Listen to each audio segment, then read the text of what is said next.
ვაგრძელებთ გამოშვებას გადაცემისა პროფესიონალები და საზოგადოება და მანანა გორგიშვილი და მე გავაგრძელებთ ეკატერინე გაბაშვილის პრემიების დაჯილდოების შესახებ საუბარს და თავად ეკატერინე გაბაშვილის შესახებ საუბარს გისმენთ მანანა მე მუშაობის დროს, როდესაც ჩვენ გადავწყვიტეთ, რომ ეს ღონისძიება ჩაგვეტარებინა, დამრჩა განცდა, რომ ნაკლებად არის ცნობილი ეკატერინე გაბაშვილის შესახებ.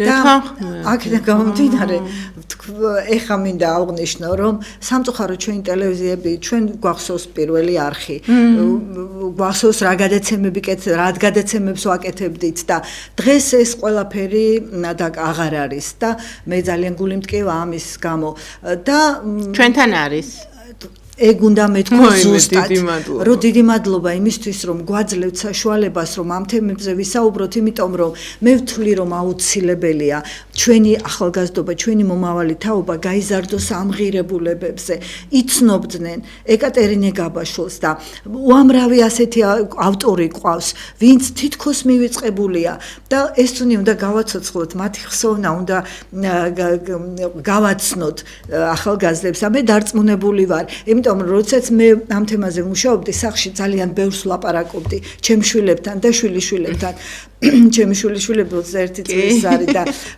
იცი მაგდანას ლურჯა იცოდნენ და ბევრი რამ არ იცოდნენ არ იცოდნენ და ამ ძალიან გამაბრაზა და ამიტომ მოდი გამოვიყენებ ძალიან მოკლედ გამოვიყენებ ხო ბევრი ვიმუშავე იმიტომ რომ მე თვითონაც ბევრი წეღანაც ვთქვი რომ ბევრი რამ არ ვიცოდი და გამიკვირდა საკუთარ თავზე გავბრაზდი ადამიანი მე-18 საუკუნის მეორე ნახევარი ვიცით როგორი პერიოდი იყო, ვიცით როგორი რთული იყო ქალებისთვის განსაკუთრებით, ხო, რომ არა ილია ჭავჭავაძე, რომ არა მისი დამსახურება, ერის მამობა, რაც მან გააკეთა ჩვენთვის, ალბათ დღეს არ ვიცი როგორ ვიქნებოდით, ხო, ამას ვაღიარებთ, მაგრამ მას გვერდით ედგნენ ის ადამიანები, ვინც იზიარებდნენ მის საქმიანობას და ყველაფერს აკეთებდნენ, რომ დახმარებოდნენ. ძალიან ბევრი, მაგრამ ქალბატონებიდან ერთ-ერთი ყველაზე მნიშვნელოვანი არის სწორედ ეკატერინე გაბაშვილი. გარდა მისი მხატვრული შემოქმედებისა, მან დააფუძნა რეალიზმი ქართულ ლიტერატურაში და მოთხრობები, ნოველები გარდა ამისა მას პუბლიცისტიკაც ჰქონდა. ნახეთ, როგორი პუბლიცისტური წერილი გამოქვეყნდა 1870 წელს დროებაში. გლეხკაცების აზრის სასოფლო სკოლაზე.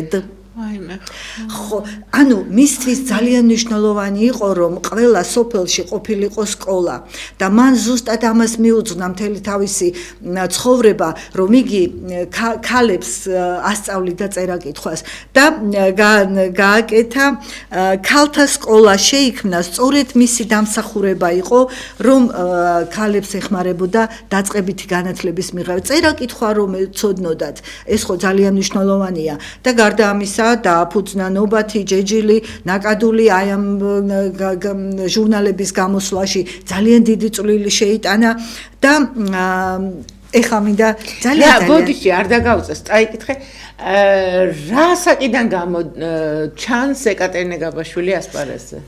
ასპარეზზე მისი პირველი წიგნები გამოიცა აი სწორედ ილია ჭავჭავაძის დახმარებით, იმიტომ რომ შეამჩნია ილიამ აკაკიმ გამოიყვანა 60 წლის იუბილე მისი ეს იყო და მე როგორც ვიცი სამჯერ გამოიცა მის სიცოცხლეში მისი წიგნები და მიღებული იყო საზოგადოებაში ცნობილი იყო როგორც საზოგადო მოღვაწე, ცნობილი იყო როგორც ქველმოქმედი, იმიტომ რომ აი იმ სკოლის დაფუძნება, ჭრაკერვის წრის დაფუძნება, ეს ყველაფერი იყო საზოგადოებრივ საწყისებზე და ქველმოქმედებით და ეს მნიშვნელოვანი იყო მე-18 საუკუნისთვის, იმიტომ რომ ვიცით რომ ქალთა მდგომარეობა როგორი იყო და აი იმ პერიოდში მე-18 საუკუნის ბოლოს ფემინისტი ქალის მოღვაწეობა საქართველოში ხო არ უნდა გვიკვირდეს ვეფხისტყაოსნის ქვეყნის შვილებს, მაგრამ მე მაგალითად მიკვირს, იმიტომ რომ ერთი მონაკვეთია მის ბიოგრაფიაში დედა ადრე გარდაეცვალა 5 წლის ასაკში და დიდედა ბარბარემ ითავა მისი აღზრდა, მაგრამ ესე არის მოხსენიებული, რომ იყო ძალიან მკაცრი და თვლიდა, რომ ქალი არის იმისთვის, რომ საოჯახო საქმე აკეთოს და განათლება არ ჭირდება ქალს. ის მხოლოდ უნდა სახლში საქმიანობდეს. მაგრამ ეკატერინეს მამამ რევას თარხნიშვილმა გადაწყვიტა, რომ ქალს აუცილებლად ჭირდება განათლება და ამიტომ იაბარა პანსიონში და ეს იყო ძალიან მნიშვნელოვანი და სწორედ პანსიონში შეხვდა ის იაკობ გოგებაშვილს, რომელმაც დედაენა აჩუქა. და გადავიდეს მე იაკობ გოგებაშვილს. გარდა იმისა, ხო დედაენა აჩუქა იაკობ გოგებაშვილმა, ეგ მინდა მნიშვნელოვანია ჩემთვის და გარდა იმისა, რომ ჩვენ ვიცით მისი ნაწარმოებები, აი ძალიან პატარა ჩანახატი აღმოვაჩინე, რომელიც მომეწონა. არ ვიცი, წელი არ იყო მითითებული, რომელ წელს აქვს დაწერილი, ვერ ვიტყვი, მაგრამ აბა იქნებ მაგან გვიკარნახო. ნაკადული. მიყვარს ნაკადული. პატარა ანკარა, ღუღუნ ჩუხჩუხით ტკბილად მომავალი, თავის ვიწრო, 1000 ფრად აყვავებულ საწოლში. მიყვარს იმისი კიდეები, დაბალი და მსუქანი ბალახით შებურვილი და ამ ბალახში მარგალიტივით გაბნეული თეთრი გვირილები. მიყვარს ნაკადული. დილით, როდესაც მის პატარა ტალღებში ამომავალი მზე ალმაცერად აციმციმებს და პირს ბანს თავის ბრწყინვალეს ხივებს. მიყვარს ნაკადული მთვარიან ღამეში, როდესაც იმისი ტკბილი ღუღუნი ღამის მყუდროებაში 1000-ად უფრო ტკბილდება. თვარის მკრთალი ნათელით ოქრო ვერ წყლდება და დაღონებული ადამიანის გულს და თვალს სიმშვიდით და სიმშვენიერით ელამება. მიყვარს ნაკადული მაშინაც კი, როდესაც ავდრის შემდეგ შუბლს შეიკრავს, ფერს გამოიცვლის და ხმამაღლა რიხიან ბაას დაიწყებს. მაგრამ ყველაზე უფრო ნაკადული მე იმისთვის მიყვარს, რომ ის არის სიცოცხლის მომასწავებელი, ის არის გამაცოცხლებელი, სულის ჩამდგმელი, ედემად მქცევი გამხმარი შავი დედამიწის გულისა, დედამიწის ძალღონისა და შიგ დამარხული სიმდიდრის ძარღვის გამხსნელი. მიყვარს იმიტომ, რომ ნაკადულს ტკბილ მოღუღუნეს, ვერცხლებ ბრწყინვალეს და დედოფლურად ტურფად მოკაზმულს ძალუც ააყვავილოს მიდამოდა ბუნებას მკვდარს და უფერულს, სული ჩაუდგას და ადამიანის საზრდოდ გადააქციოს. მე იმ ადამიანთა რიცხვს მივეკუთვნები, ვინც თვლის, რომ შინაგანი ბუნება აისახება შემოქმედის შემოქმედებაში, რეჟისორის რეჟისურაში, ლიტერატორის ლიტერატურაში და ასე შემდეგ. როგორი კამკამაც იყო, ეხლა ნაკადული ხო კამკამაა და ახალი სიახლე და სისუფთავი, როგორი სუფთა იყო სულიერად, აი ისეთი ნაწარმოებები აქვს მას დაწერილი. ისევე როგორც მის ყველა ნაწარმოებში ასახულია რეალობა, ის რეალობა, რომელიც მის გარშემო იყო. აი მაგდანას ლურჯა ყველამ ვიცით, ხო? როგორი მტკივნეულია, როგორი მე ყოველჯერზე ვტიროდი ბავშვობაში და ეხლაც მიჭირს იმის გადატანა, რაც იქნება. მაგრამ მე მგონი რეზო ჩხეიძე და ის უფრო გვატირებდა ჩვენი უსაყვარლესი ჩემი დიდი თაყვანისცემა და მარადიული ხსოვნა მათ სახელებს, თენგიზ აბულაძეს და რეზო უფრო აგვატირეს. ხო, აი მე სიმართლე გითხრათ, იქ აღნიშნა ბატონმა რევაზ მიშველაძემ, რომ შეცვლილია ფინალი ფილმის თვის და ალბათ ეს იმ რეალობიდან გამომდინარე გაკეთდა, ხო? იმიტომ რომ ვერაფრით მე ვერ გამირკვევია რატომ. ხო, მაგრამ თავად ლიტერატორს ხო ქონდა ლიტერატორს ქონდა დადებითი, იმიტომ რომ იგი სამართლიანი იყო. იგი იბრძოდა სამართლიანობისთვის. მას უნდოდა რომ ყველაფერი ისე სამართლიანად ყოფილიყო, დავად სასამართლოშიც, ადამიანებს შორის ურთიერთობაშიც და მისი მთელი შემოქმედება მის მაგალითია. მარჯვებინა. ხო. აი, ქრივ ქალს, რომელსაც არაფერი არ გააჩნდა, ორი შვილი, ხო, შვილებისა და ვირის გარდა. როგორი ჩაგრება და მაინც გაამარჯვებინა. უმძიმესი ცხოვრება აქვს და სასამართლოში გაიმარჯვა. იმ პერიოდისთვის რამდენად დასაჯერებელია, მაგრამ ასე უნდოდა. ყოველ შემთხვევაში ეკატერინე გაბაშვილს უნდოდა რომ ასე ყოფილიყო. ამით ზუსტად ქალებს დაანახა, რომ ქალს ბევრი შეუძლია. იმდროინდელს თორე ხა დღეს იმდროინდელი ფემინიზმი სწორედ ამას ეფუძნებოდა, ხო? ვიცით ჩვენ რომ წერა-კითხვაც არიცოდნენ და როგორი მძიმე მართლაც ეს იყო, მარტო ქალბატონი ბარბარე კი არ იყო ისე რომ ქალი მხოლოდ ოჯახში უნდა ტრიალებდეს და განათლება მას არ ჭირდება. ეს იყო ზოგადად საზოგადოების შეხედულება იმდროინდელ ქალებზე და ძალიან კარგი რომ შეიცვალა და დღეს უკვე ამას უყურებთ ისტორიის თვალსაზრისით და პირველი ფემინისტი ქალი, რომელმაც ეს შეძლო. და თქვენ ხო წეხან ხო ახსენეთ თუ ნანა ჩიქვინიძეც დაჯილდოვდა. ნანა ჩიქვინიძე დაჯილდოვდა ეკატერინე გაბაშვილის სახელობის პრემიით. ვერ არა, არ იყო ნანა. დაესწრო, ვერა. მაგრამ ჩვენ გავუგზავნეთ და ეს იყო ძალიან კარგი, მე ძალიან მიხარია, რომ იმიტომ რომ ამ ფილმში ერთ-ერთი მნიშვნელოვანი როლი არის სწორედ ნანი ჩიქვინიძის მიერ შესრულებული. 5 წლის ასაკში. და სპექტაკლის შესახებ. არა, ჯერ მოდით ეხლა რა მოწურავს ეკატერინე გაბაშვილის შესახებ ლაპარაკს, მაგრამ ეხლა ჩვენ დღეს კიდე რა გაქვს სათქმელი მანანა და მე სპექტაკლზეც მინდა ერთი-ორი სიტყვა და მერანს უნდა შევეხო აუცილებლად, იმიტომ რომ მერანი არის ერთ-ერთი უმნიშვნელოვანესი მონაპოვარი საქართველოსთვის. მე თუ მკითხავთ, რომელიც გამომცემლობა მერანი. გამომცემლობა მერანი, კი. კარგით, ეკატერინე გაბაშვილზე ძალიან ბევრი შეიძლება ვილაპარაკოთ. ამას კიდევ ალბათ ერთი გადაცემა შეიძლება მივუძღვნათ, იმიტომ რომ აუცილებლად თვითონ ოჯახი იყო საოცარი ოჯახი, სიძე კოტე-მაყაშვილი, შვილი მარო მაყაშვილი, ეს იმ ეპოქის როგორი მტკივნეული გამოძახილია, ვიცით ხო? მარო მაყაშვილი რა მოხდა და ეკატერინე გაბაშვილზე ამ კუთხითაც შეიძლება ძალიან ბევრი ვილაპარაკოთ და მის საქმიანობაზე, მის ქველმოქმედებაზე ძალიან ბევრი შეიძლება ვთქვათ. და მე როდესაც თქვეს რომ მოზარდ მაყურებელთა თეატრში ახალგაზრდა რეჟისორმა დადგა მაგდანას ლურჯა ძალიან გამეხარდა და ვიფიქრე ცოტა რთულია იცით თეატრისთვის ეს სპექტაკლი ეს და რასაც სიამოვნოა რომ ახალგაზრდა კაცი ამით დაინტერესდა და საინტერესოდ აქვს გადაწყვეტილი თუმცა მე ალბათ იმას აქვს მივაკუთვნები და იმ თაობას მივაკუთვნები ვისთვისაც აი ეს რეალიზმი არის უფრო მეტად მისაღები ვიდრე რაღაცა პირობითი გადაწყვეტილება ნებისმიერი საკითხის. საინტერესოდ იწყება, საინტერესოდ მიდის სპექტაკლი და მე ვულოცავ მის რეჟისორს ნიკა ჩიკვაიძეს, რომ და ვულოცავ და მინდა მადლობა უთხრა, რომ მან ეს თემა შეარჩია და სპექტაკლი დადგა და ახალგაზრდებს შეუძლიათ მივიდნენ, ნახონ სპექტაკლი და მე ფილმიც ნახონ. საინტერესო იქნება მათი შტაბიჭდილებები. ხო, თუ არა აქვს ნანახი. მოდი ახლა მერანის თაობაზე. გამომცემლობა როგორ მიმდინარეობს მის ხოჩქებს მუშაობა? ვცდილობთ რომ ჩქეფდეს. იმიტომ რომ სამწუხაროდ რთულია. ნახეთ დღევანდელ დღეს წიგნის გამოცემა არის თვითონ ძალიან რთული. ხო და ნუ ახლა მithumetes ამხელა გამომცემლობის მუშაობა. გამომცემლობა არსებობს უკვე 100 წელზე მეტია. კი.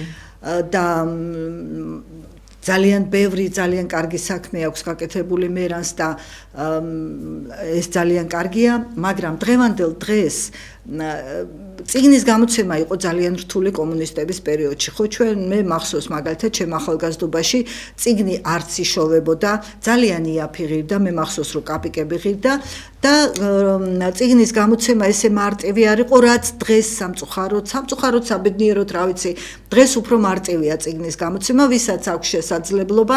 მე ძალიან ბევრი ავტორი მყავს, რომელნიც მოდიან და მეუბნებიან რომ აი კაპიკ შევაგროვე პენსიიდან მოხსენი წამლის ფული დავზოგე და მინდა რომ წიგნი გამოვცე და აი ასეთ პირობებში გამოსცემენ წიგნებს და ჩვენ მაქსიმალურად ვეხმარებით შეძლების დაგვარად. ხარისხი, პოლიგრაფიული ხარისხი. არა, პოლიგრაფიის არა, ამ შემთხვევაში ხო ესეც შემოქმედებითი მაინდა ხო. შემოქმედებითი, ხო, ესეც რთული თემაა, იცით რა. მე მაგალითად ვთვლი რომ არსებობის უფლება ყველას აქვს. ელემენტარული შედარება რო შეეძლოს და ხო, თავისთავად ცხადია. სამწუხაროდ ხშირად მithქვამს რომ დღეს კრიტიკა არ არსებობს და სწორედ ამიტომ არის რომ ხშირად გაიგონებთ რომ აი ძალიან ბევრი წიგნი იბეჭდება, სულაც არ არის საჭირო ამდენი გამოცემა, მაგრამ მე ვთვლი რომ ეს გამოცემები ყველა არის ტირაჟი 100, 50-იც ყოფილა და 100 და როდესაც ავტორი ამბობს რომ მინდა 300 ტირაჟი მიხარია თვითონ რომ ხელა და ამ დროს ჩვენ დროს იყო 50,000 100,000 როგორი ტირაჟები იყო ხო ამიტომ ეს გამოცემა მე მინდა იმათ გასაგონად ვთქვა ეს ვინც ამბობს რომ არ მინდა გავიმეორო ეს წიგნები არ უნდა იბეჭდებოდეს ასეთი 100 წიგნი ეს არის უბის წიგნაკი იმ ავტორის თავისთვის მის ნაცნობებს რო დაურიგოს და ნათესავებს და მე დარწმუნებული ვარ გავა რამოდენიმე წელი და სწორედ ეს ამ გამოცემებიდან რამოდენიმე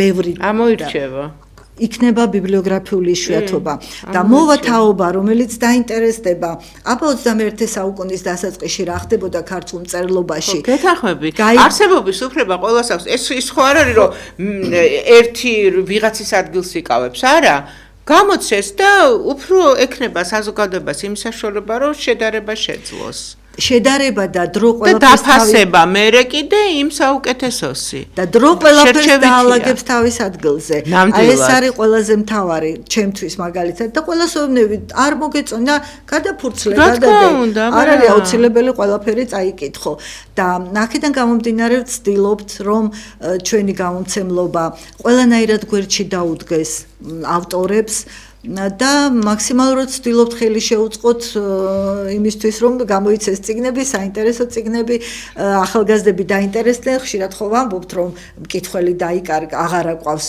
მკითხველი ცოტა ნაკლებია, ახალგაზრდები აღარ კითხულობენ, თუმცა არის ელექტრონული წიგნები შემოვიდა. არ მინდა, რაიმე როგორ არ მიყვარს ეს ელექტრონული წიგნები მე მიყვარს ჩემმა შვილმა ელექტრონულ წაიკითხა ძალიან ბევრი მე ერთხელ მოვძებნე ჯერომ სელინჯერის თამაში ჭვავის ხანაში კითხულობდა დაუდე და მაინც ის უფრო მოსახერხებელი იყო მისთვის. ხა ჩვენთვის წიგნს სხვა ფასი აქვს და სხვა ღირებულება.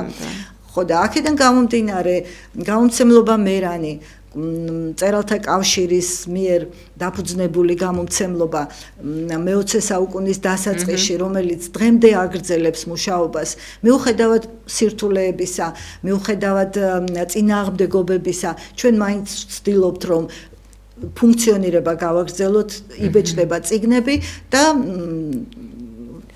იმედია რომ ყველაფერი კარგად იქნება. ნუ რა თქმა უნდა, ყველაფერი კარგად იქნება.